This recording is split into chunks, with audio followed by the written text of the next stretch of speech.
राज्यपाल श्री संतोष कुमार गंगवार जी का इस पावन धरती में हार्दिक अभिनंदन करता हूँ, कोटि कोटि वंदन करता हूँ। क्योंकि महामहिम पहली बार हम सबों के बीच आए हैं और शायद आप बहुत कम लोग महामहिम से परिचित होंगे, लेकिन आप इनके गांव से, इनके क्षेत्र से परिचित हैं। हम लोग बचपन में एक गाना सुनते थे, झुमका गिरा रे बरेली के बाजार में। तो माननीय महामहिम बरेली से ताल्लुक रखते हैं और ये बरेली लोकसभा सीट से 8 बार सांसद रह चुके हैं, 3 बार केंद्र में मंत्री रह चुके हैं। और आज ये हम लोगों के लिए गौरव की बात है कि आज वो कवरेज हम सबों के बीच इस राज्य के सर्वोच्च रहनुमा के तौर पर, इस राज्य के सेवा के लिए, इस राज्य के संरक्षण के लिए आज महामहिम राज्यपाल बनकर हमारे बीच आए। महामहिम का जनता से आभार अभिनंदन करते हैं। हमारे बीच मंच में उपस्थित हैं बोकारो जिला के उपायुक्त महोदय, हमारे बीच उपस्थित हैं एसपी महोदय, हमारे बीच डीएफओ महोदय और बोकारो जिला के लगभग तमाम पदाधिकारी। आप सबों का भी अभिनंदन करते हैं, स्वागत करते हैं। मैं लोकतंत्र का चौथा स्तंभ सम्मानित मीडिया बंधुओं, प्रेस से जुड़े सभी मीडिया बंधुओं का आभार करता हूं, अभिनंदन करता हूं। आज इस कार्यक्रम में उपस्थित हमारे अभिभावक, हमारे ग्रामीण, आप सभी का अभिनंदन करते हैं, स्वागत करते हैं। और विशेष जिन विद्यार्थियों के लिए इस कार्यक्रम का आयोजन किया गया है, मैं उन्हें उनके उज्जवल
करते थे मेरी बातें आपको कड़वी लग सकती है मेरे भाइयों, लेकिन ये मेरा आकलन है, मेरा ये मूल्यांकन है, ये मेरे राज्य की सबसे बड़ी समस्या है जो आज हमारी नई पीढ़ी में पाई जा रही है।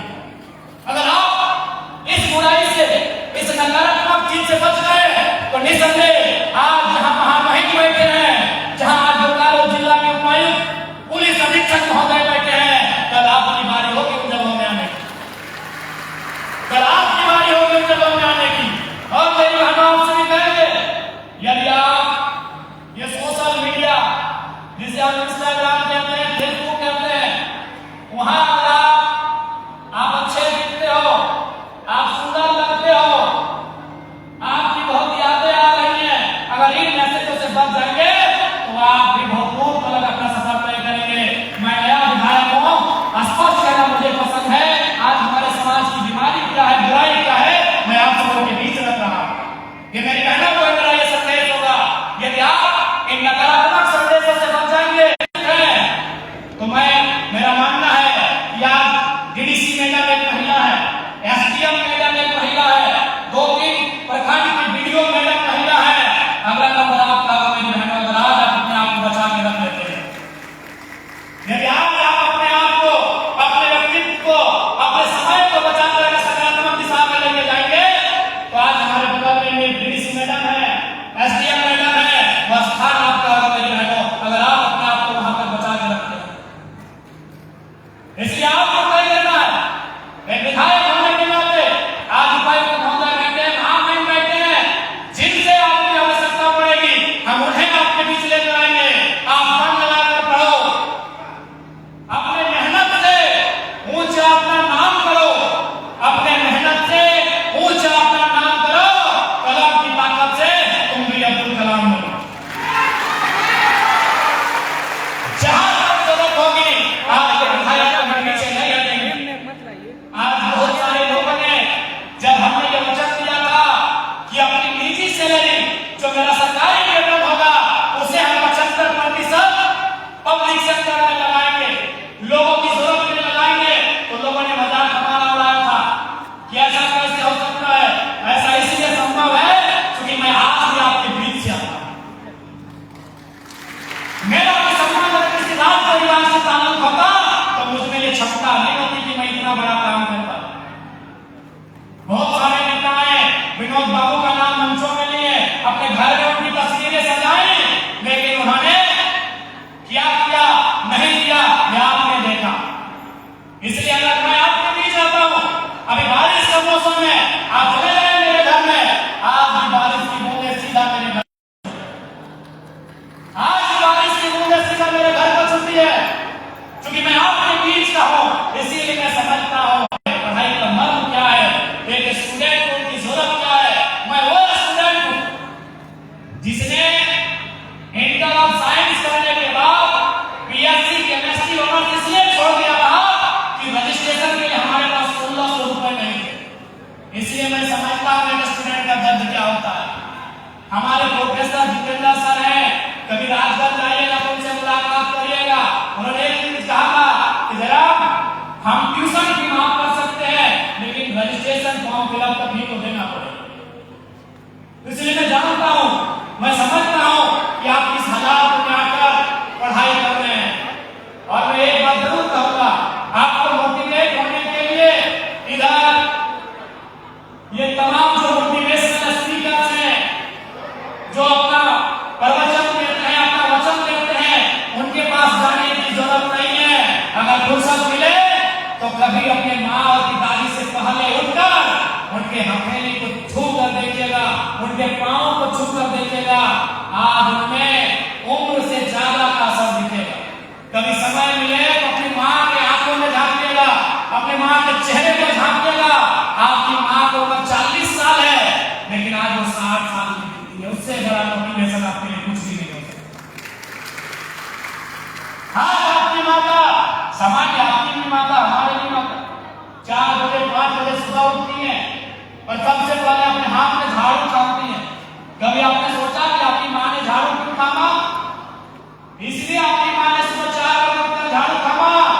उस माँ को भी, उस माँ ने भी ये प्रण लिया है कि मेरी बेटी मेरा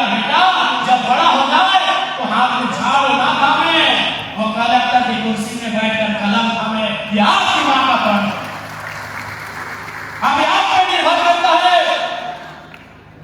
कि आप अपने मां के प्रण को कितना हद तक पूरा करते हैं।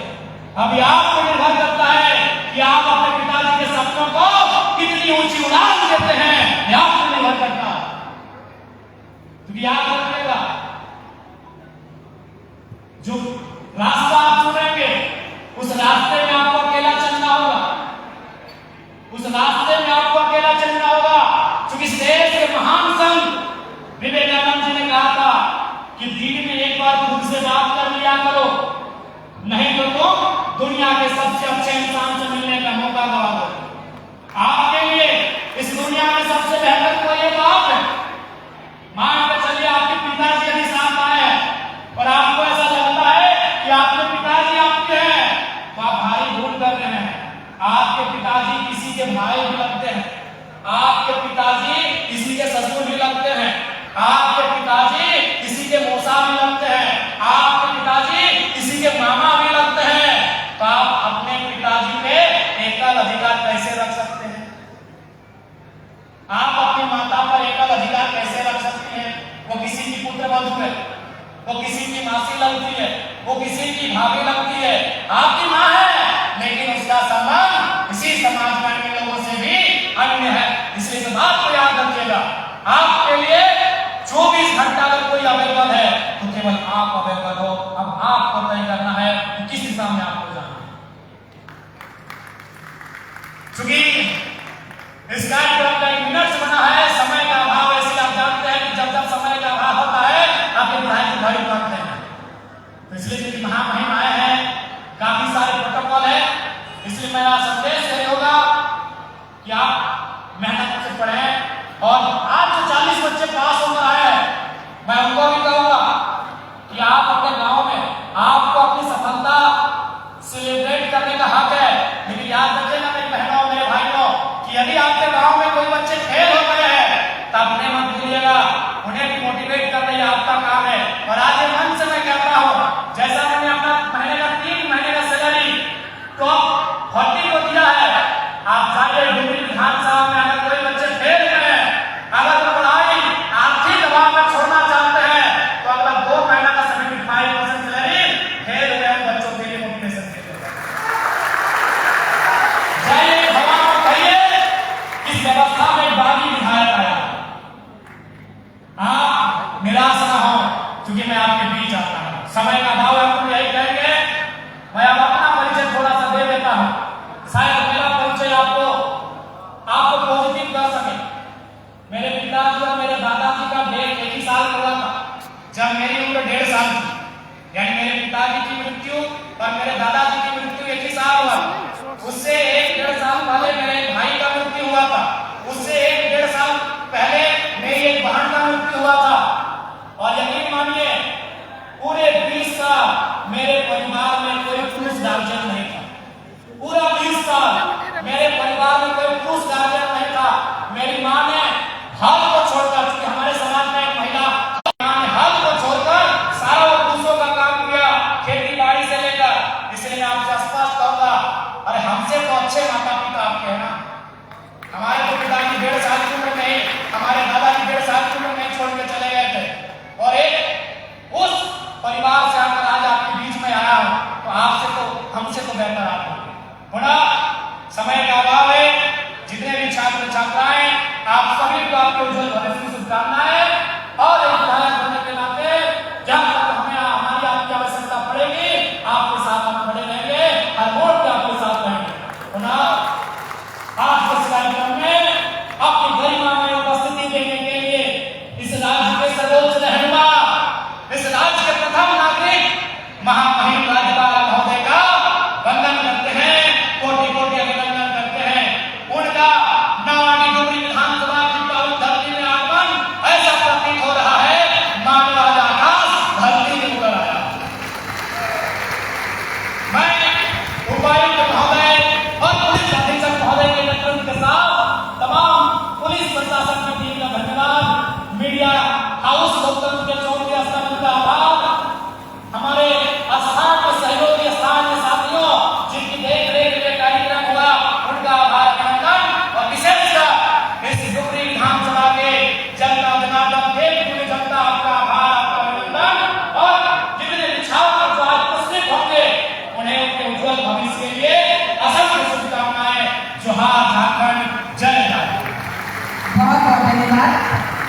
माननीय विधायक महोदय श्री जयराम महतो जी, आपकी शुभकामनाओं के लिए निश्चित रूप से आपके प्रयासों से हमारे झारखंड के एक एक छात्रों की उम्मीदों पर पंख लगा है, हौसले बुलंद हुए हैं। एक बार जोरदार तालियां बजाकर धन्यवाद कर दीजिए हमारे माननीय विधायक महोदय श्री जयराम महतो जी का। बहुत बहुत धन्यवाद आपका। और आज हम सब हमारे उज्जवल भविष्य जो है छात्र छात्राएं हैं, सभी गौरवान्वित महसूस कर रहे हैं कि हमारे बीच आज के इस अवसर पर गरिमा में उपस्थिति है माननीय राज्यपाल महोदय की, जिनके कर्तव्यों द्वारा हमारे छात्र छात्राओं को सम्मान भी प्रदान होगा। लेकिन उसके पहले हम उनका आशीर्वाद चाहते हैं, ताकि उनके आशीर्वाद से हमारे झारखंड के जो छात्र छात्राएं हैं, बच्चे हैं, उनका भविष्य और भी उज्जवल है। हम सादर आग्रह करते हैं माननीय राज्यपाल महोदय से अपने आशीर्वचनों से हमें प्रदान करें महोदय।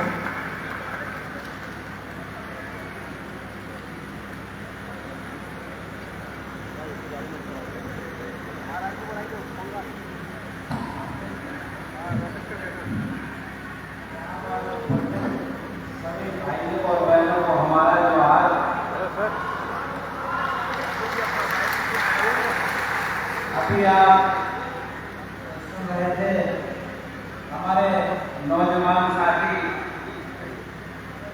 श्री जयराम महतो जी की बातें, और वास्तव में आज हम इसीलिए यहाँ पर आए हैं कि उन्होंने हमको जब ये बताया ये ऐसा कार्यक्रम कर रहे हैं, तो हमारी भी इच्छा हुई कि हम आपके बीच में आकर कुछ बात करें। और अरे पब्लिक को तो हल्ला भाई जयराम महतो कर रहे हैं, उनको शुभकामनाएं दें और इस पार्टी की शुभकामनाएं दें जो राजनीतिक क्षेत्र में सक्रिय रहते हैं। इस काम में शुरुआत नहीं होती है। आप जब इस काम को शुरू करते हैं तो फिर जब तक सक्रिय राजनीति में रहे तो आपको इन सारी बातों को याद रखना होता है और उनको अच्छे ढंग से चलाए रखने का काम करना होता है। यहाँ पर के उपायुक्त श्री अजय नाथ झा जी, पुलिस अधीक्षक बोकारो श्री हरिंदर सिंह जी, श्री रजनीश कुमार जी डीएफओ बोकारो, और यहाँ पर अन्य उपस्थित अतिथिगण और मेरे पहले नौजवान मित्रों और साथियों, मैं इसलिए आए कि हम अपने नौजवान साथी जयराम महतो को शुभकामनाएं दें और आग्रह करने आए हैं कि अगर आप और सार्वजनिक जीवन बिता रहे हैं तो यहाँ पर जिम्मेदारी बहुत होती है, और इसमें पहले दिन से लेकर जब तक आप सक्रिय रहते हैं आखिरी दिन तक वो करते हैं कि आप किस प्रकार से राजनीतिक जीवन में रहते हुए सेवाएं करने का काम करते हैं। तो हम बहुत अधिक होते नहीं आए, आज खास तौर से